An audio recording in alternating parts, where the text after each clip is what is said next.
Good afternoon from the Scotsman Sports Desk. Mark Atkinson, sports editor here. Some breaking news for you this Monday lunchtime. Rangers have parted company with Chief Executive Patrick Stewart and their sporting director Kevin Thelwell. Now, this is a major shake-up at Ibrox from the US owners. Andrew Kavanagh, the chairman, announced the news this lunchtime.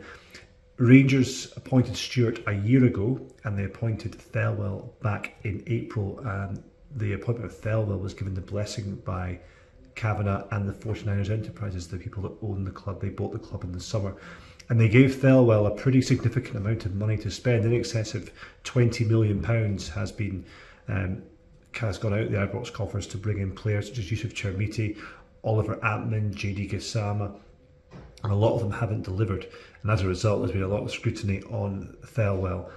Fans have been protesting, have been calling for his exit. So I imagine that his departure, and it must be stressed that both him and Stewart have been sacked, will be welcomed by the Rangers fans. The problem that Rangers have, though, is that a transfer window opens in just over 6 weeks' time, and they'll be wondering how does this affect them going into the period where they need to sign new players. I think it's fairly obvious that Rangers are lacking in certain areas, and if they want to try and challenge Hearts and Celtic for the title, they need to make some improvements.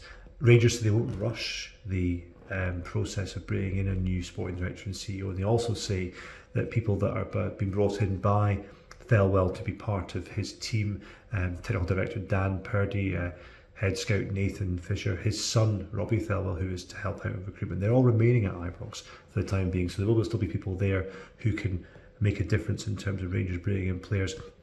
Of course, they have a new head coach in Danny Rule, who's won 4 games in a row in the Premiership, and you could say that fortunes have improved on the pitch. And Kavanagh was at pains to explain to myself and a few other journalists today that it was now time to make sure that they went in the correct direction off the pitch as well. They want someone that aligns with their vision going forward, and they felt that Stewart and Thelwell, while in their words talented individuals, weren't the right people to lead them forward. So again, all change at Ibrox. It feels like we've had significant upheaval behind the scenes over the past few years.